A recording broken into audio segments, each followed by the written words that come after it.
Another story I heard about myself. This one happened in high school. We had this teacher in high school whose kid went to our high school. His name was Mr. McNamara, and his son, Jake McNamara, went to our high school. He was a sophomore when I was a senior, so he was 2 years behind me. And Mr. McNamara was an asshole. And one weekend, he and his wife decided to leave town, which you should never do if you're an asshole.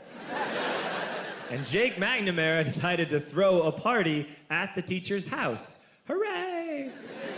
And everyone around town heard about it, and we all got up individually and thought, okay, let's go over there and destroy the place. I walked into this party, everyone I had ever met was there, and everyone was drinking like it was the end of the world. I walked down to the basement, they had a pool table in the basement. One dude took a running start and threw his body onto the pool table and broke it in half.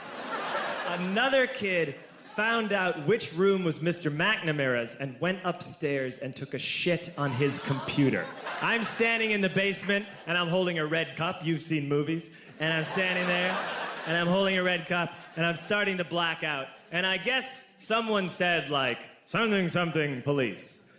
And in a brilliant moment of word association, I yelled, "Fuck the police! Fuck the police!"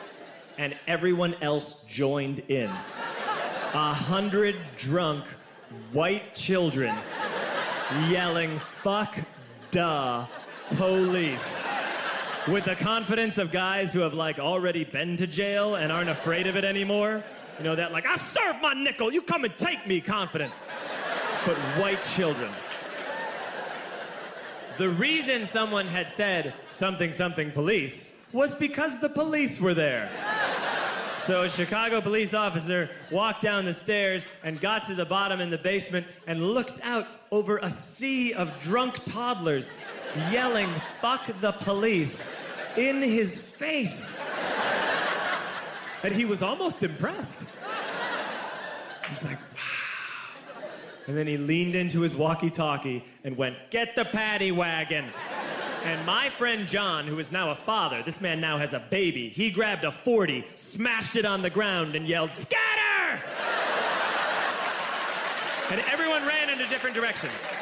We all ran in different directions. It was like that scene in Ratatouille when the humans come in the kitchen and all the rats go in different ways. We all ran in different directions. I ran into the laundry room and I jumped up on the washing machine and I crawled out through a window into the backyard, and now I'm running through the backyard and there was this big chain link fence and I thought, I've never climbed a fence that high before. And then I woke up at home.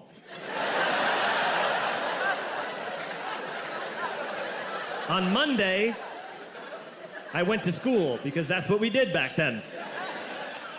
And I'm walking into the school building, and who do I see but Jake McNamara? And he says to me, "Hey, were you at my party on Saturday?" And I said, "No." You know, like a liar.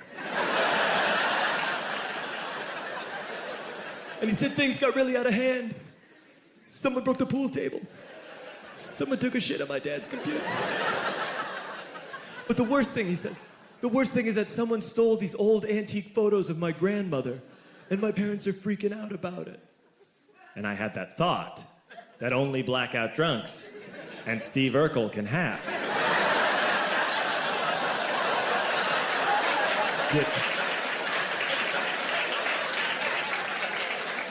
Did I do that?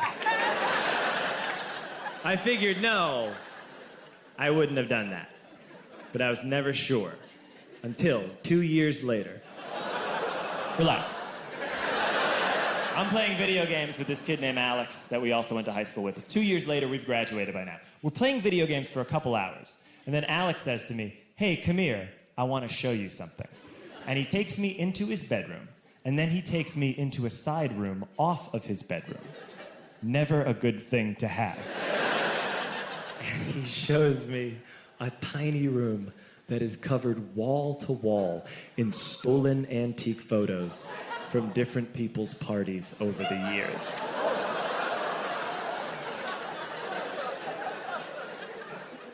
And I said, why? Why do you do this? And Alex said, because it's the one thing you can't replace.